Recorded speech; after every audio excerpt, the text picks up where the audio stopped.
How to use Narrator on Windows 11. Here's how to use Narrator on Windows 11. For more info, hit the Get Help link.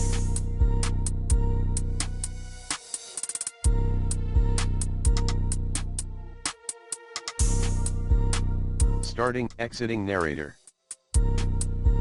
Narrator dialog, OK, button, Alt+O, heads up. Narrator keyboard changes. We've updated the Narrator keyboard layout so it more closely matches the experience. Narrator heading level 1. Welcome to Narrator. This is Settings window, Narrator, toggle switch, on.